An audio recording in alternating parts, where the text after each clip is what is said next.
Alrighty, guys. So you are listening to Philadelphia Radio, and this is Dit Sonata, also known as DJ Sonata, and I will be doing a magical reading of Fallout Equestria from now on.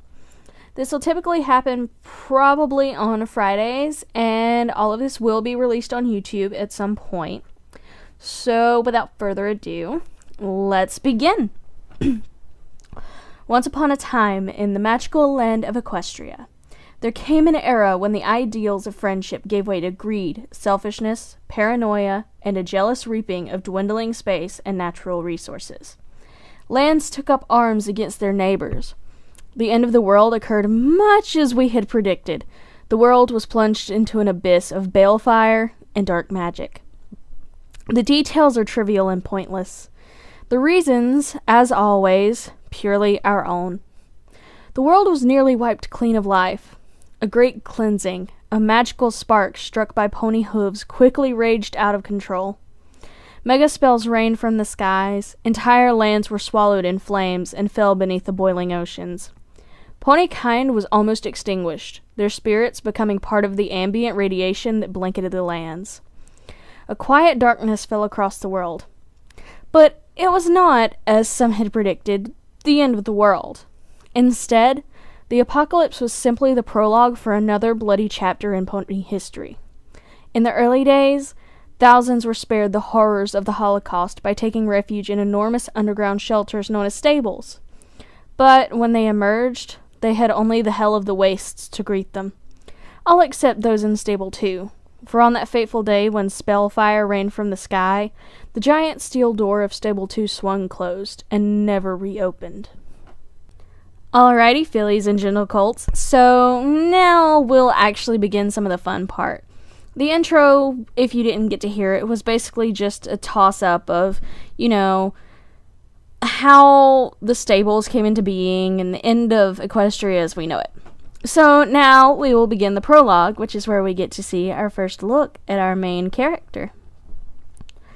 If I'm going to tell you about the adventure of my life, explain how I got to this place and these people, and why I did what I'm going to do next, I should probably start by explaining a little bit about pip bucks. What is a pip buck? A pip buck is a device worn on a foreleg just above the hoof, issued to every pony in a stable when they become old enough to start work.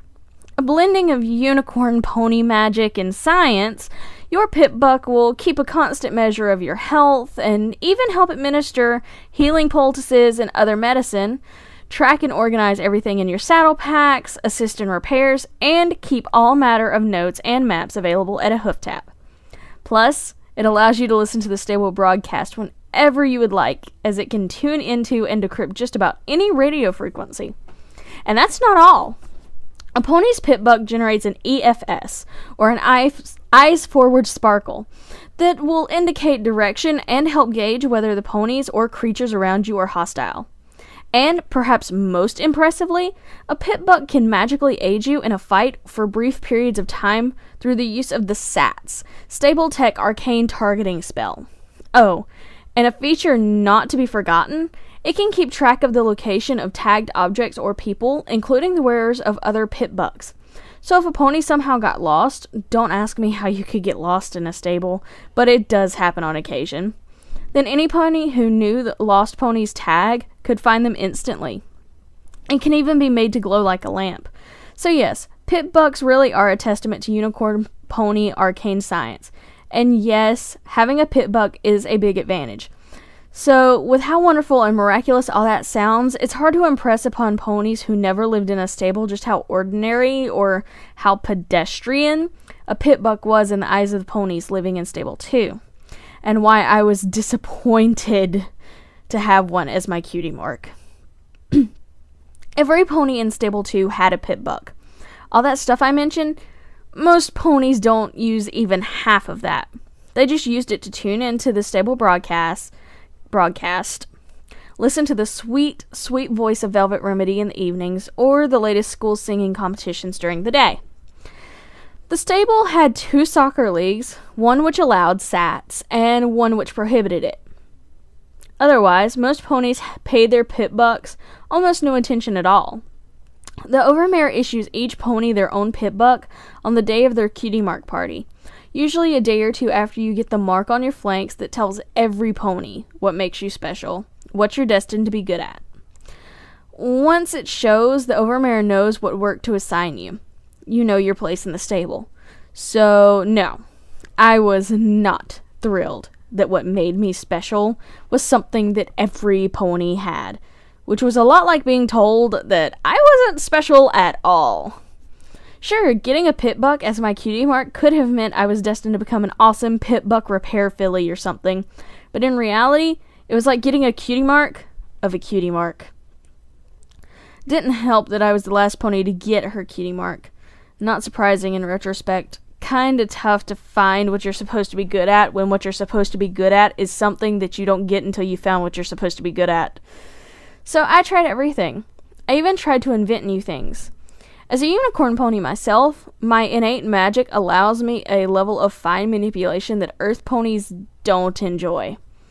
Any pony can hold a key in their teeth and open a lock, but using multiple tools in a very delicate operation, that requires precision levitation. So I decided to learn to pick locks with a bobby pin and a screwdriver. And I was even getting pretty good at it.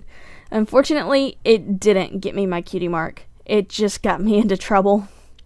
I even, to my humiliation, went through the CAT, Cutie Mark Aptitude Test, in the hopes that it would guide me to what made me special. But no. My CAT was utterly average, with only marginally higher scores in a couple of areas, indicating that I might be suited to work as a pit buck technician or a stable loyalty inspector. Two options, I should note, that were even less impressive when you considered that it was generally expected that unicorn ponies would go into either technical or administrative work. That is, except the unicorn ponies who are natural artists like Velvet Remedy. As I said before, our inherent magic allows us the sort of fine manipulation that technical work demands. Likewise, the Overmare and her government were always unicorn ponies. It is the Overmare's unicorn magic, after all, that creates the false sunlight used to grow our underground apple orchard. And while our apples might not look like those beautiful red things in the old books, they are what keep us alive. It was only because they left me to try my hooves at both positions that I gained access to a pit buck before receiving my own. Otherwise, I might never have gotten a cutie mark. Oh, my name is Little Pip. Go figure. I was given the name because I was the youngest and the smallest, and even my mother had the good sense not to call me Pipsqueak. Not that I don't love her, but when a filly's cutie mark is a glass of hard apple cider... Anyway, funny how names like that turn out sometimes. Pleased to meet you. Here's my story. Alrighty, my little ponies. So that was our first reading of Fallout Equestria. That was the prologue and the introduction, I believe. And so, yeah, these recordings will probably get put up like once a week, maybe twice a week, depending on how ahead of the game I am and stuff. But now you have an idea of what I'll be doing. These will get played over the air on Philadelphia radio, probably on Fridays, as I've said. And so, yeah, you should tune in. Also, if you have an idea of a day that would be better, then, yeah, toss it up. Toss up any ideas you have, what you think of this, and all that hearsay and stuff. Also, I'll have a link to Philadelphia Radio in the description. If you've never been there and you're a big MLP fan, check it out. It's awesome. I DJ on there. I know a lot of the DJs. I know the owners. They're all fantastic. So yeah, you have been listening to Dit Sonata or DJ Sonata do the first readings from Fallout Equestria. And as I said, keep tuning in and check out. Be ready for another one.